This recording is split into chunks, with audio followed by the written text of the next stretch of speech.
Hey everybody, Nick here, and in this video I'm going to be covering the top 3 niches for automation agencies in 2024 and moving into the 2025 new year. So first things first, this is just my own process and my own thinking that got me to 72K per month. These are not the only niches that you need to use, and they're certainly not the only ones that are available to you. So there are plenty of other profitable ones here. These are just the ones that I think are the best as of the recording time of this video. Take whatever makes sense to you. If you disagree firmly with something that I say later on, that's all cool. Discard that part, take the good parts, take the gems, and then make yourself better for it. And the last thing I'll mention here is no gatekeeping. I'm just going to show you everything. I'll even give you whole systems that you could sell to these niches in a moment. So first things first, before I talk about these niches, what makes the best niche to begin with? There are 3 qualifiers in my mind. The first is that they have to be digital, aka they can't be brick and mortar. You're not really going to get good results working with your croissant store across the street or the retail women's shoe store down the block, right? And I'll talk about why in a second. The second is they have to be mid or high ticket. Mid or high ticket just refers to the average revenue per user or average order value. Generally, you don't want to work with people that sell stuff for $2 or $3. You can, and I have before, but it's nowhere near as justifiable of an expense for the company to work with you than if you are working with people that make $10, $15, $20,000 per customer. And the third thing, and really the most important thing, is that the niche that you're targeting needs to suffer from problems that your automation solves. And this can be a little bit, there can be a couple of quirks here, and I'm going to get into that in a second. But let's break each of these down just to be practical. So why digital over brick and mortar? Well, the first thing is that if you were to pick a brick and mortar niche, sourcing your leads right from the get-go is like 50 times as difficult as if you're working with a digital niche, a company that you could source from the internet, from LinkedIn, from Apollo, from each of these lead sourcing websites, especially if you want to do cold outreach too. I'll give you a quick example. Let's say you're working with an HVAC company in Chattanooga, or rather you're targeting HVAC companies in Chattanooga. I just figured out what Chattanooga was, by the way. I didn't realize that Chattanooga was a city, and I had no idea how to spell it, so hopefully I spelled it right over there. But let's say you're working with, or you're looking to work with HVAC companies in Chattanooga, Tennessee. How many HVAC companies are there realistically in Chattanooga, Tennessee? 500? I don't actually know, so I'm just going to guesstimate based off my understanding of the population.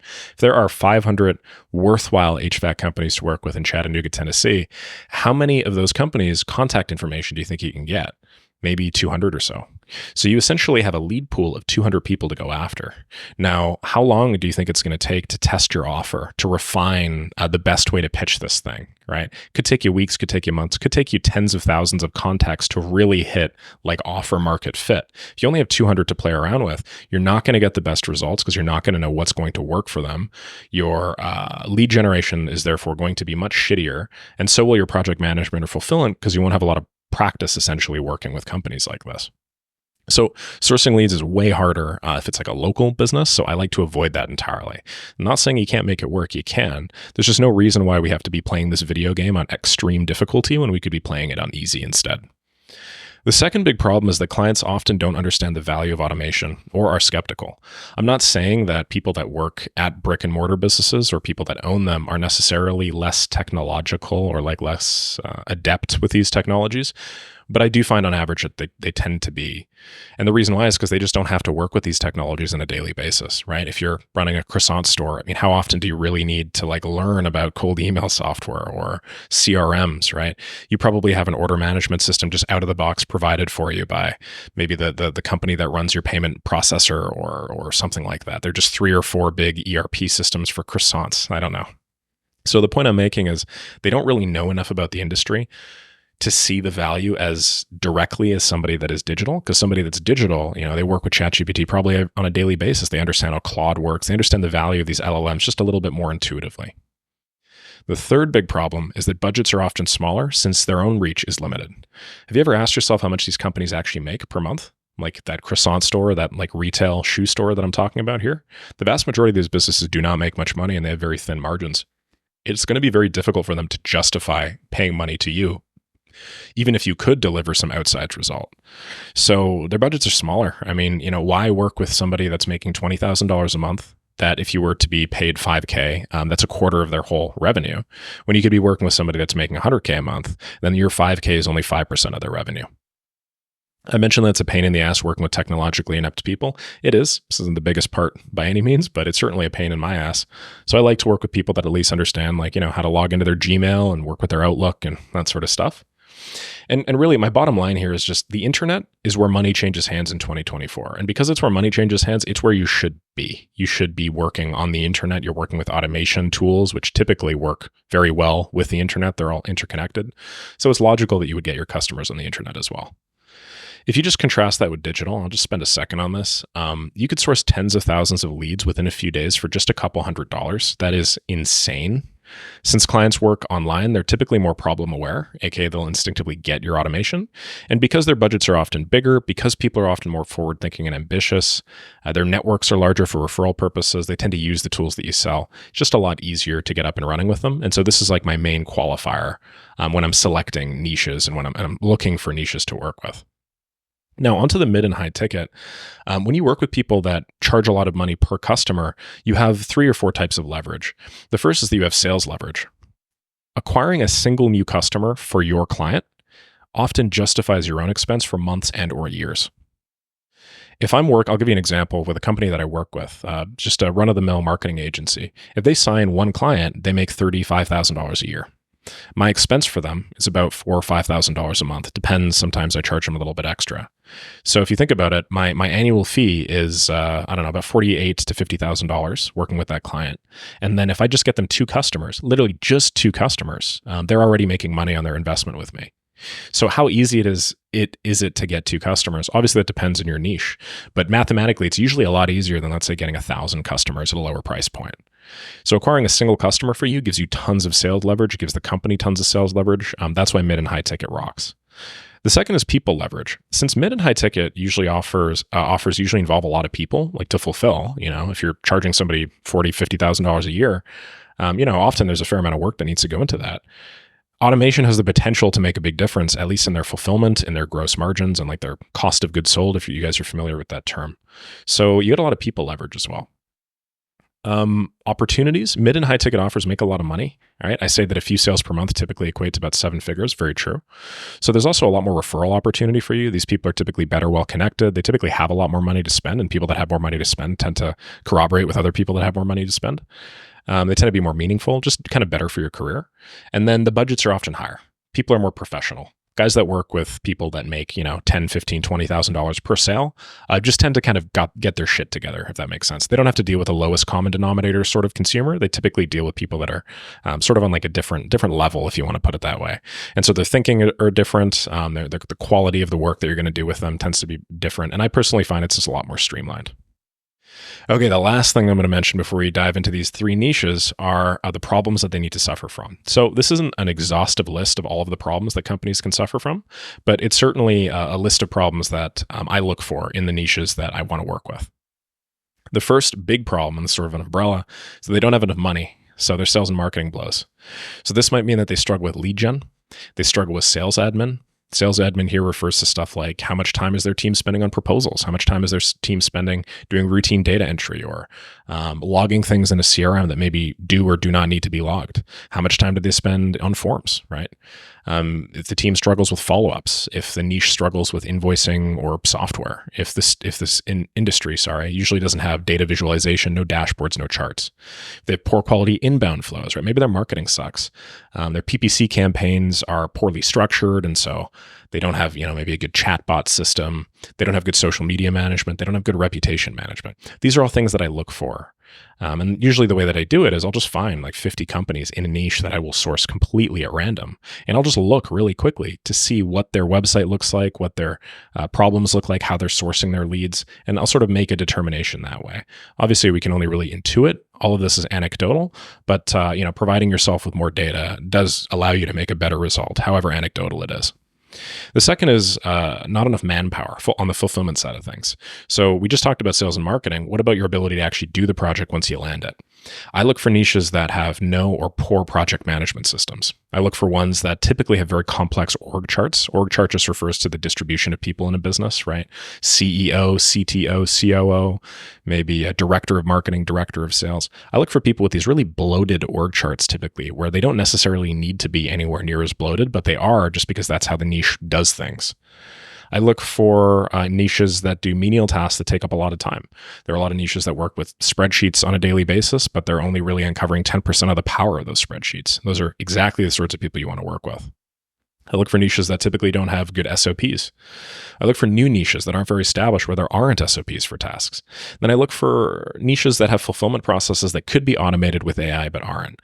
A good example of that's my writing business. When my writing business was on the come up, the reason why it was on the come up is because we automated the vast majority of our fulfillment processes with AI in an era where nobody else was doing that. And that's what enabled us to scale to 92K. Most businesses suffer from one or all of these problems, obviously, but certain industries suffer more, and that's what I look for in my niches. Okay, drum roll, please. We're now done talking about what makes a good niche. We can actually talk about the niches themselves. And I have 3 very juicy ones for you. And for every niche, I'm also going to talk about some example companies. I'm going to give you example problems that they suffer from. I'm even going to give you the exact systems to sell to them as well. These are systems that people in my community are selling as we speak and making a ton of money doing so. These are systems that I know other people on YouTube are doing. I'm just going to give you it all right here. So the first niche that I think is easily probably the highest ROI niche on this list is B2B tech. What do I mean by B2B tech? Well, B2B stands for business to business. Tech is technology, obviously. This is essentially like high-ticket SaaS or high-ticket enterprise software products. So mid or high-ticket software with many customer touch points, i.e. not a low-ticket self-serve SaaS. This isn't something where somebody can go on a website, click sign up, pay $5 a month, and then just run it completely for themselves. This is tons of customer touch points. This is where you're assigned a rep. This is where you have to book in a call so that they do a demo for you. This is something that takes a lot more time, effort, and energy in order to acquire on the sales side of things. But the thing is, usually the average ticket value of a single customer is way higher as well. And so it sort of pays off. Most of these companies have annual revenues of 7-8 figures. Some of them on the high 8-figure side, you're probably not going to be able to work with or acquire cold like the way that I usually do. But the people in like the low to mid 7 figures, easy. The people in the low 8 figures, potentially. And I've actually gone through and I've found some examples of companies because I want to show you guys what these websites actually look like. This first one here is called Sendbird. Sendbird is a communication API product, essentially. It allows you to create APIs for the entire customer journey using live chat, video, AI chatbots, omni-channel business messaging. Notice how like what this company does is not evidently clear to you, an average consumer who doesn't understand this niche, off the top of your head. This is the sort of product that you're looking for because it solves a super specific need in the market, typically for enterprise. Look at how much money these guys are charging. $3.99 a month, $5.99 a month, right? What if you have $5K, $10K, right? The prices are pretty high. If you wanted to do 25K monthly active users, you're looking at like an annual fee about 14, 15K on the starter plan, more on the pro plan. So this is a good example of one mid or high ticket enterprise product. This is another one called Check. These guys do some embedded payroll solutions. Notice how they don't even have pricing on their website because they probably charge so much money that to put pricing on their website would, I don't know, be a disservice to them or something, turn people off. Instead, you need to contact them. You need to book a meeting with their sales team. This is the demo flow that I was telling you about. The last one is this company, IMO Health. Same sort of idea. You need to schedule a demo. They have a lot of customer touch points. They obviously are big dickin'. They have AWS here, Cedars-Sinai. They have NetSmart. They have a lot of like huge companies that they work with, specifically in the healthcare niche. So these are companies. These are like company. I'm not saying work with these companies explicitly. I'm just trying to give you examples so you can pattern match this when you're on the internet looking for businesses and niches to target in this umbrella. Why B2B tech specifically? 3 main reasons. You have an extremely high customer LTV, which means if you can acquire one customer for them, you justify your expense basically immediately, right? If you're charging, I don't know, $3,000 a month or something, you get 2 customers for Sendbird, you've already justified your expense completely. They're big, but they're typically not like enterprise level big. What I mean by that is if you're meeting people on like the 7-figure mark, like I was talking about, typically you can still find the contact details of a major decision maker, somebody that can say yes or no to you. Reasonably easily. You can do so for a few dollars. And then they're also easy to source. They're digital. They're not brick and mortar. So they have a wealth of data you could use to personalize your outreach. And then you can just source a lot of those leads really, really simply and easily. Some specific problems that these companies suffer from.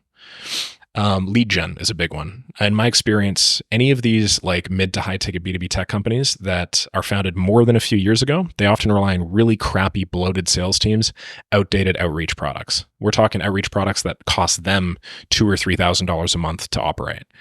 They typically, sometimes they get some type of like investment, for instance, they like raise a round or something like that. And they got all these tech pros that come in a few years back, 4 or 5 years ago.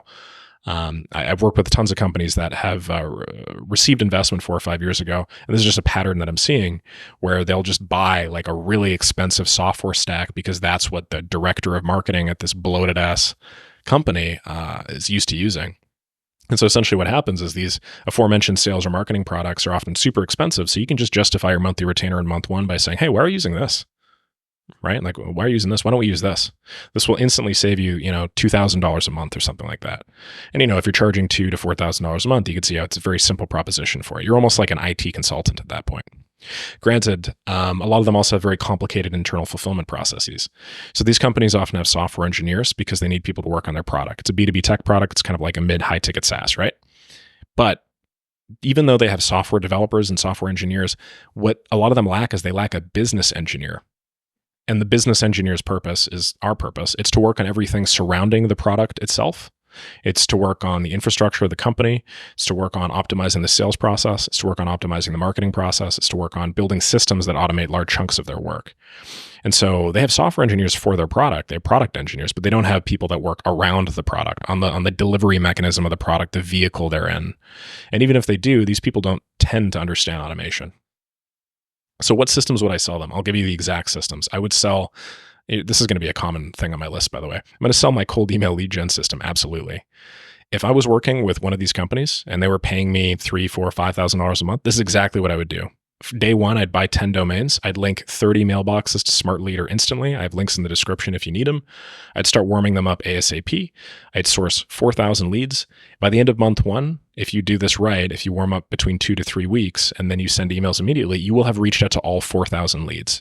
With a response rate of about 4%, you'll have generated about 150, 160 replies, many of which will turn into justifiable sales opportunities, booked meetings, demos, that sort of thing for that company. If you can do that by the end of month one, you will have justified your own expense instantly. And you're probably already at the point where you're going to start generating multiples on it. So this is the very first system that I would look to sell companies like this immediately right off the get-go. The second is I'd look for CRM automations. As I mentioned to you previously, these companies often rely on sort of like out-of-date tools or tools that are just way too unnecessarily complex. What I would do is I would build CRM automations for either their own CRM or I try and get them on one of mine, something like ClickUp, something like one of the few software platforms I've mentioned to you guys in previous videos. So when a new lead comes in, what happens? I'm going to build automations that respond to the lead instantly with AI personalized messaging. If you can increase conversion rate by even 5%, right? 5% of $50,000 is $2,500. You're effectively increasing the revenue that they make on every person that comes in by $2,500, which is huge. The last thing I'd propose to them, or I'd build for them, is Proposal Generator. B2B tech often has very similar sales processes to agencies, and I've talked a lot about how the agency sales process looks, but there's usually some sort of discovery call or demo call. Sometimes there's a big, super expensive sort of closing call where you get the person to say yes to you, and then there's usually some proposal, there's a quote, there's an agreement, there's a sort of like drawn out, more like old-fashioned, old-timey sales process. It's not just like a button that you click and you accept the terms and conditions and then you pay. So because of that, you have a lot of stuff that you can automate. You can template proposals, you can template quotes and agreements and stuff like that using AI and no code. And there's a ton of sales leverage there for the companies because companies like this typically spend a lot of their sales budget on sales administration. Okay, niche number 2 is recruitment. We actually have somebody in my community right now called Saad that scaled from $0, I think like 35 or 40 days ago, to I think over $15,000 a month in profit. And all he's doing is targeting recruitment agencies. So mid to high ticket services, especially in executive search and specialized roles. Executive search just refers to looking for like people a little bit higher up, CEOs, C-level companies, C-level people, director level people, VPs, that sort of thing. The way that recruitment companies work is they typically handle a very high volume of applications and a high volume of candidates. And anytime a business handles a high volume of something, a small percent improvement in what you do for every specific customer will yield very big results. And usually these recruitment companies have annual revenues from like the high, the sorts of companies you're going to want to work with have revenues from like the high six figures all the way up to maybe like the low eight figures if it's a bigger recruitment business. I have a couple of examples for you here. This one is in my province in Canada. It's called Recruitment Partners. This is just a good example of a company whose money, I don't actually know if their revenues are between 6 to 8 figures, but I strongly suspect that they are, just because of how many offices they have, the fact that I know the areas that their offices are in and that sort of stuff. So that's a good example locally in Canada. Another one that might be a little bit higher and on the scale would be Modern Recruitment or Executive Solutions. These guys do executive recruiting, specifically C-suite, B-suite, stuff like that. Now, why recruitment specifically? I mentioned the high volume repetitive processes. That's huge. But the big thing that they have that stands out is they have tons of pain points in sourcing, screening, and communicating with both leads and candidates. So these are all people-based problems, which automation helps a ton with.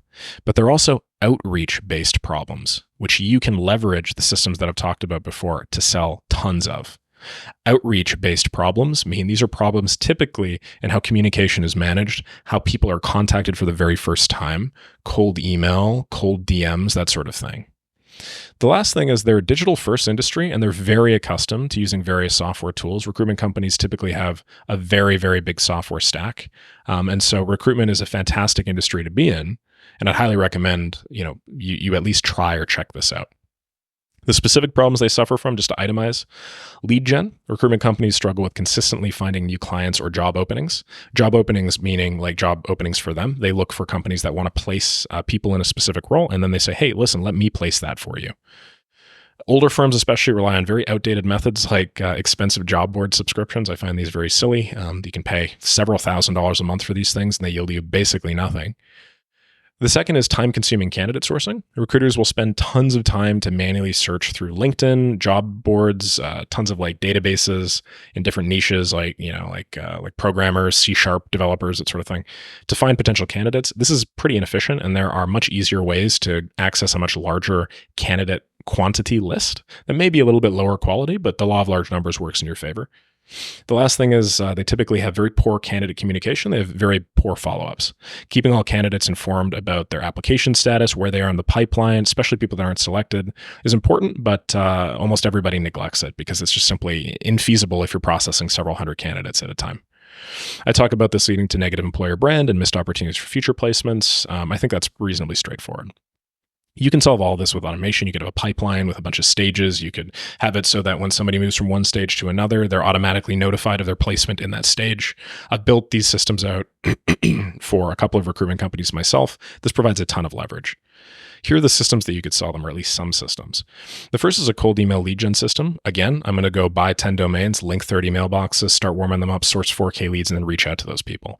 By the end of month 1, you'll have generated at least 160 replies. It'll have cost the company a few $100s. These are justifiable sales opportunities. This is going to secure you several more months working with this sort of client. The second is a candidate generation system, and this is really cool. Essentially, it's the exact same thing as your cold email lead gen system. It's just now you're doing it on candidates and not leads. You can find a list of people. You can find lists of companies at similar companies to the company that you are looking to place a role for. You can scrape all of the people that work at those companies, and you can perform some type of directed outreach to those people, or you can use those people to generate like a lookalike list or a list of attributes that you are looking for in the people to source. And then you can just perform your own sort of search. LinkedIn Recruiter, LinkedIn Sales Navigator, these are great platforms for this.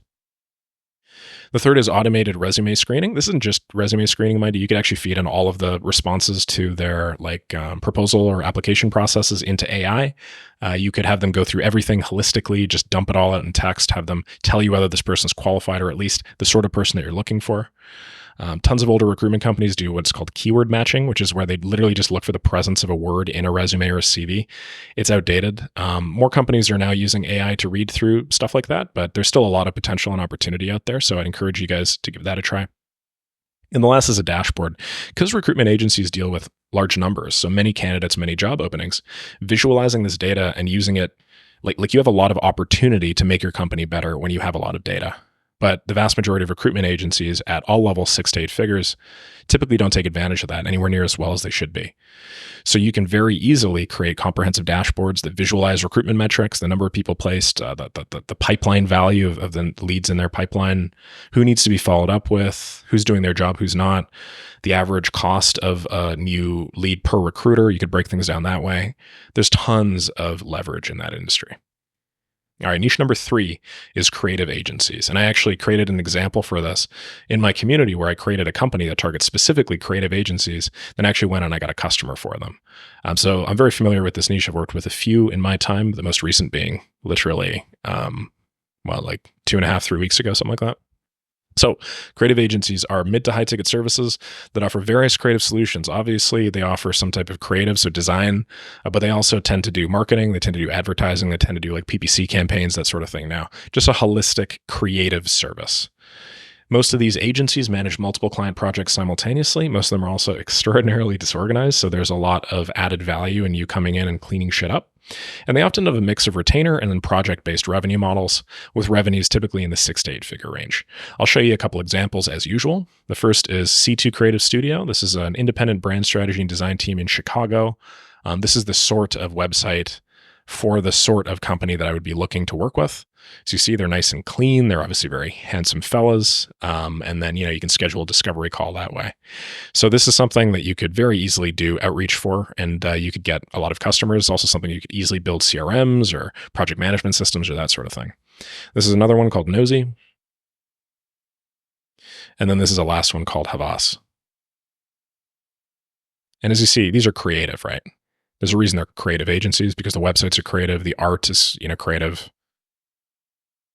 All of it's quite beautiful. In terms of the problems that these companies suffer from, again, you'll notice that there's a trend here, and it's that basically every company suffers from lead gen. And so lead gen is something that you should be selling to these people, regardless of who they are, what company, what niche they're in, because they're probably going to be like, oh shit, yeah, we need more leads. Agencies obviously struggle with consistently finding new clients. The vast majority of agencies that I have worked with, when I ask them, so how do you acquire new clients? Their number one response is, well, mostly referrals. That just tells me they don't have a scalable lead generation system. They don't have a scalable way to acquire more customers, and they're essentially operating a hobby more than they're operating a real business. Another problem is poor project management. They often juggle multiple projects with varying deadlines or resource requirements. They typically have very poor project management systems, or if they have a shitty sales process, they'll usually acquire customers that they can't fulfill using a standardized templated offer, which leads to bottlenecks, missed deadlines, burnout amongst team members, dissatisfaction with the company, that sort of thing. You see this all the time. Time-consuming administration. Agencies spend a ton of time on non-billable administrative work, like timesheets, organizing assets, interstaff communication, waiting on resources to be freed up or allowed, deliverables, that sort of thing. This is a huge impact to productivity, and it results in you spending maybe at least another 50% more than you actually have to. If you're unfamiliar with the term billable or non-billable, typically billable is referred to in like hourly based pricing models, which a lot of agencies do. Agencies will get on a big retainer for $200, $300 an hour or something like that. And then they'll give a little discount to the company if they purchase a set number of hours from them. So let's say it's $200 an hour, and then they discount it to $150 for 30 hours. That's $4,500 a month.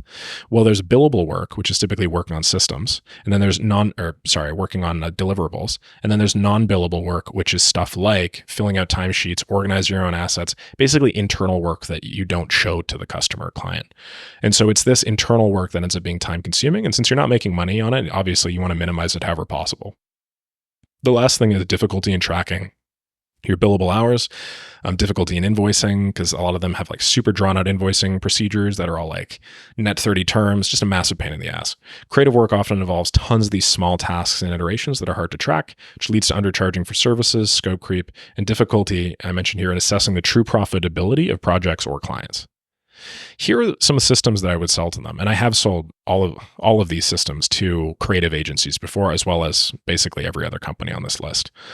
Cold email lead gen systems, of course. I'm not going to go through the whole rigmarole of telling you how many domains to buy. You can buy as many as you want. I'm just trying to give you an indication as to how aggressively I would approach these mid to high ticket companies.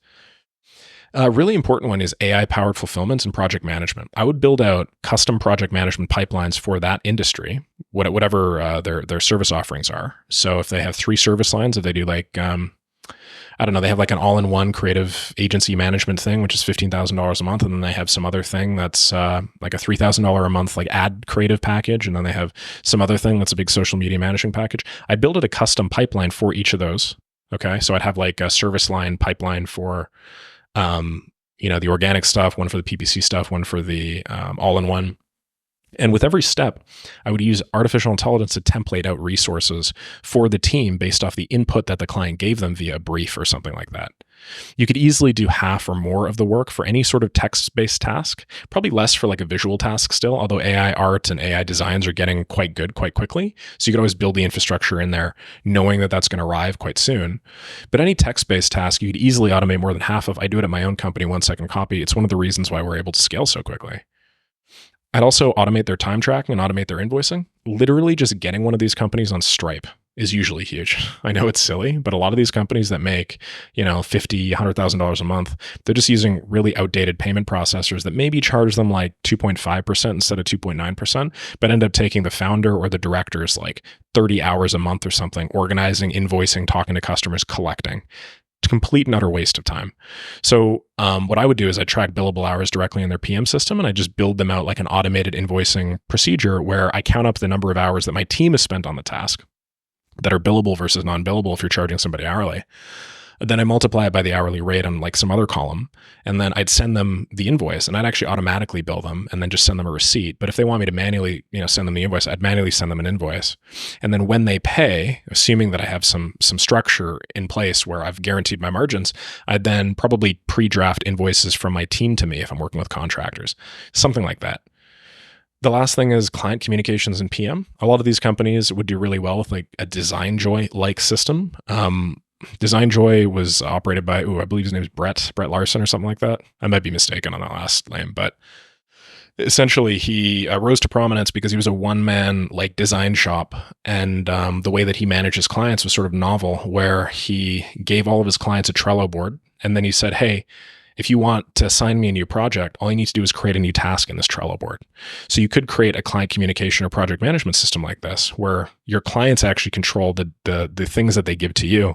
And you could very easily template, and I've done this before, you could very easily create a form for customers to fill out to assign you tasks. Because you created the form, you get to control all of the information that they put in. You get to ensure that your company has a standardized sort of field set.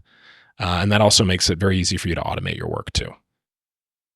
Those are my closing thoughts on the 3 top niches in automation agencies in 2024 and moving on into the 2025 new year. If I could summarize all this, it would be to look for niches that are digital, mid to high ticket, and suffer from problems that you solve. The 3 niches that I talked about in this video specifically are B2B tech. I also talked about recruitment companies, and the last one was creative agencies. Really hope you guys appreciated this video, had a lot of fun putting it together.